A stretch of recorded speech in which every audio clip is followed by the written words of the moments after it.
सर्वांना पुन्हा एकदा सुप्रभात. Good morning. जय भीम, जय महाराष्ट्र, जय हिंद भारत. आज अशा आपल्या सर्वभौम भारताचं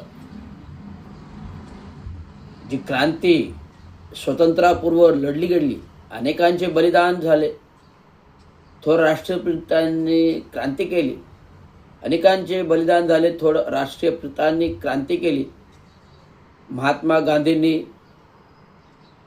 स्वतःची जीवाची बाजी लावली. नथुराम गोडसेंनी महात्माजींचा खून केला. इंदिरा गांधींना स्वतःचं बलिदान द्यावं लागलं. अमृतसरसारख्या घटनेवरून सुवर्ण मंदिरातील शीख अतिरेक्यांना बाहेर काढल्यामुळे शीख अतिरेकी दुखावले. त्यांना त्यांच्या राहत्या घरीच सॅसिनेशन करण्यात आलं. राजीव गांधी LTTचा खात्मा केला म्हणून LTTने प्रचार सभेमध्ये मानवी बॉम्बद्वारे उडवलं. आज हा धुरंधर इतिहास, हा इतिहास आहे, काळाच्या पडद्यावर गेला नाही. तो इतिहास सुवर्णाक्षराने इतिहासाच्या पानावरती लिहिलं गेलेलं आहे. कोणी टाळू शकत नाही, कोणी नाकारू शकत नाही. 16वे शतक छत्रपती शिवाजी महाराजांसारखा देशदीप्त पुरुष एखादा भगवान पृथ्वीवर यावं असे माता जिजाऊच्या पोटी माता भवानी मातेने दिलं.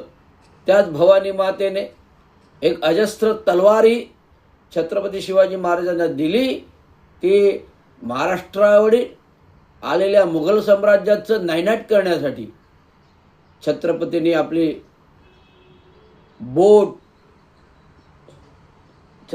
आपलं बोट महादेवांच्या मूर्तीवरती कापून शपथ घेतली, विळा घेतला की हे महाराष्ट्रावरील दख्खनच्या पठारावरील संपूर्ण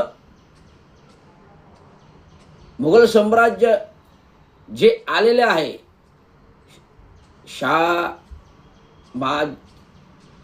शहाजहानाचं जे काय पिढ्यानपिढ्या आलेलं आहे, शहाजहान ते औरंगजेब ते पुढील पिढ्या, हे संपूर्ण नायनाट केल्याशिवाय छत्रपती शिवाजी महाराज स्वस्थ बसणार नाहीत. छत्रपतींनी मूठभर सैन्य, अफाट मुघल साम्राज्याची सत्ता, मूठभर सैन्य, अफाट मुघल साम्राज्याची सत्ते पुढे लढले, झुकले नाही पण लढले. तोच छाव्याद्वारे आपण संभाजी महाराजांचा इतिहास पाहिला. तोच छाव्याद्वारे आपण संभाजी महाराजांचा इतिहास पाहिला. तो संभाजी महाराज हा तुमच्या समोर आहे. रविराज रवींद्र चांगो शिंदेच्या स्वरूपात, ज्याचा जन्म 14 मेला आहे, जो छत्रपती संभाजी महाराजांचा जन्म 14 मेला आहे. जो संघर्ष संभाजी महाराजांचा होता, तो संघर्ष रवींद्र शिंदेमध्ये आहे. का माहीत नाहीये?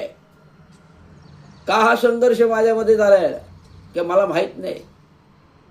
मी माझ्या कुटुंबाची पर्वा करत नाही, माझी घरादाराची पर्वा करत नाही. कुटुंब रोज सायंकाळ आले का माझ्यावर ताणतणाव असतं. सांभाळून वागा. तुम्ही जे काही करताय तुमच्यावर अख्खा रोष येऊ शकतो. मी म्हटलं मला त्याची काही पर्वा नाही. जगणं मरणं वर्षाच्या हाती, जगणं मग्न वर्षाच्या हाती. जगावं पण पूर्त उरावं, जगावं पण पूर्त उरावं, असं जीवन जगावं जे केवळ घरात बसून पोट भरणं हे जीवन म्हणत नाही. जो जनतेला ह्या न्यायाने अत्याचारापासून वाचवतो, जो संघर्ष छत्रपती संभाजी महाराजांनी मोठ्या 10 हत्तीचं बळ असलेल्या ताकदीनिशी चिपळूणच्या महालावरती आलेलं मुघलांचं, औरंगजेबाचं अचानक हमला जे फितूर झाले ते लहुजी कान्होजी शिर्के लवजी गणूजी शिर्के, जे फितूर होते लवजी गणूजी शिर्के, हीच फितुरी संभाजी महाराजांना भोगली, हीच फितुरी त्या काळची छत्रपती शिवाजी महाराजांना भोगली, ज्यांना जेवणातून अन्नबाधातून विषबाधा करावेली आणि मग घोटीच्या आधाराने महाराजांना दगावं लागलं, जावं लागलं. हे धुरंधर इतिहास केवळ 50 वर्षाच्या वयोमानाच्या मर्यादेमध्ये छत्रपती शिवाजी महाराजांना आपल्यातून जावं लागलं. तोच इतिहास या वर्तमान काळामध्येही घडला. धर्मवीर आनंद दिघ्यांनी जो विडा उचलला हिंदुत्वाचा हिंदू बाळासाहेब ठाकरेंचा, त्याच धर्मवीर आनंद दिघ्यांना ऐन 50व्या वर्षी जावं लागलं. त्या धर्मवीरांना ऐन 50व्या वर्षी लागलं. तोच इतिहास ज्या छत्रपतींना 50व्या वर्षी जावं लागलं, तोच इतिहास वर्तमान स्थितीत धर्मवीरांना 50व्या वर्षी जावं लागलं. हा धुरंधर इतिहास आज जगतोय आणि जगत आलोय. आणि तोच संभाजी महाराज ते धुरंधर दख्खनच्या पठार औरंगजेबाचा नायनाट केला संघर्षवादी धातेचं बळ, औरंगजेबाच्या दरबारी शाखादंडाने खांबानं लटकलेले ते रक्ताचा देह, तर रक्ताचा शरीर, रक्ताचे हाती पाठ. फार तो छावा पिक्चर बघून मी एक ने लागोपाठ 3 वेळा छावा पिक्चर मध्यरात्री पाहिला. 3 वेळा छावा चित्रपट मध्यरात्री 3 वेळा छावा चित्रपट पाहिला. 3 वेळा पाहिला. एकटाच गेलो, एकटाच आलो, चालत गेलो, चालत आलो.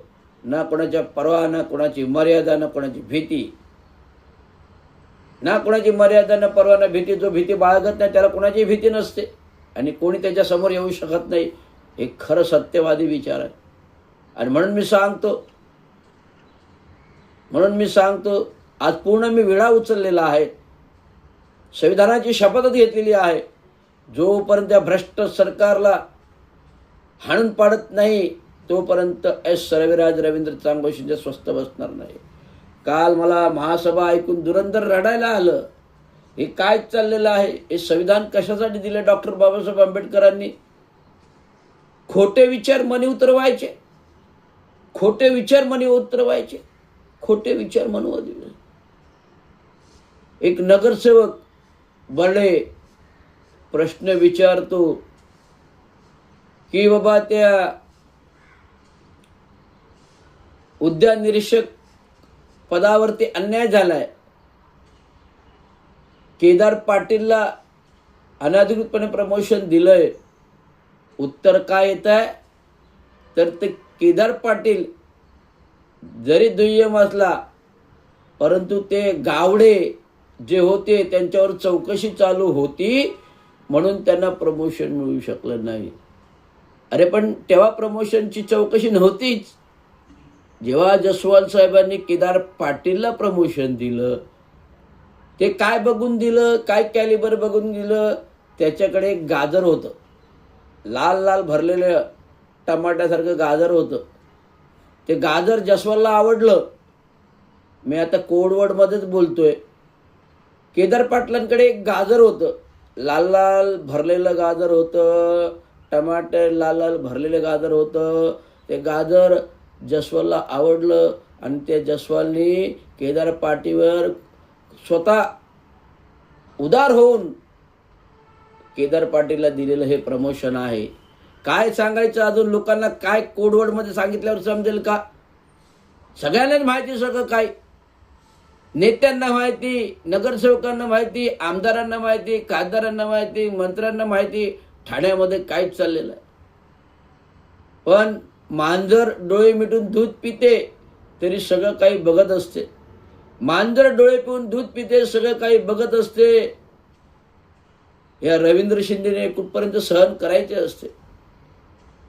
मांजर डोळे मिटून दूध पित असते पण सगळं काही बघत असते. पण या रवींद्र शिंदेने कुठपर्यंत सहन करायचे असते. रवींद्र शिंदेने कोणाच्या बापाचं काही खाल्लं होतं का? रवींद्र शिंदेने कोणाचं काही घेतलं होतं का? मग का तुम्ही रवींद्र शिंदेचं प्रमोशनचं विनाकारण अनाठाई अन्याय केला? संदीप माळवी कोण? संदीप माळवी एक जनसंपर्क अधिकारी, सेवेमध्ये लागलेला जनसंपर्क अधिकारी आज एकनाथ लोकनाथ एकनाथ लोकनाथ एकनाथ लोकनाथ करून आज भरभक्कम अतिरिक्त आयुक्त एक पदापर्यंतच्या प्रमोशनवर पचला. कसं काय आणि काय याचा खुलासा ही संविधानाची शपथ घेऊन सांगतो की मी या सर्वांनाच पाय उतर करायला लावणार. PIL जनहित याचिका दाखल करणार. पूर्ण महाराष्ट्राच्या महानगरपालिकामध्ये नगरपालिकेमध्ये कुठल्याच जनसभा महासभा होणार नाहीत जोपर्यंत भ्रष्ट सरकार पाय उतार होत नाही. या भ्रष्ट सरकारला मला पाय उतार करायचा आहे. जो कॅप्टन फाईल अशोक खराताच्या केसमध्ये आहे. देशाच्या केंद्र सरकारला पाय उतार करायचा आहे. तो केंद्र सरकार एफटीएम फाईलमध्ये आहे. या सर्व गोष्टी करताना मला सांगायचं आहे की जनहित याचिका जनहित याचिका जनहित याचिका मी लवकरच दाखल करणार आहे. भले मला घरदार विकायला लागलं तरी चालेल, जमीन जुमला विकायला लागलं तरी चालेल, दागदागिने विकायला बायकोची लागली चालेल, पण मी जनहित याचिका करून राहणार. ही माझी संविधानाची शपथ आहे. आज तारणारा देणारा आपल्याला सर्व काही तोच आहे. आज तारणारा देणारा सर्व काही तोच आहे. सर सलामत तो पगड़ी 50, सर सलामत तो पगड़ी 50. देने वाले के हाथ, देने वाले के लाखों हाथ. सर सलामत तो पगड़ी 50, देने वाले के लाखों हाथ. ये कोई भी नकार नहीं सकता और कोई भी डकार नहीं सकता. मी लवकरच जनहित याचिका करतोय, PIL दाखल करतोय. ही माझी संविधानाची शपथ आहे. जो संविधानाचा अपमान करेल आणि महासभेसारख्या ठिकाणी खोटं नाटं उत्तरं देईल, खुलासे, या अशा सर्व अधिकाऱ्यांना जेलची शिक्षा करायला लावणार. रवींद्र शिंदेची एक संज्ञा आहे, कायदा भीमाचा वायदा भीमाचा, जो चुकीचं वागेल त्याला जेलची शिक्षा. कायदा भीमाचा वायदा भीमाचा, जो चुकीचं वागेल त्याला जेलची शिक्षा. कायदा भीमाचा वायदा भीमाचा, जो चुकीचं वागेल त्याला जेलची शिक्षा. कायदा भीमाचा वायदा भीमाचा, जो चुकीचं वागेल त्याला जेलची शिक्षा. धन्यवाद. जय हिंद, जय महाराष्ट्र, जय हिंद, जय भारत.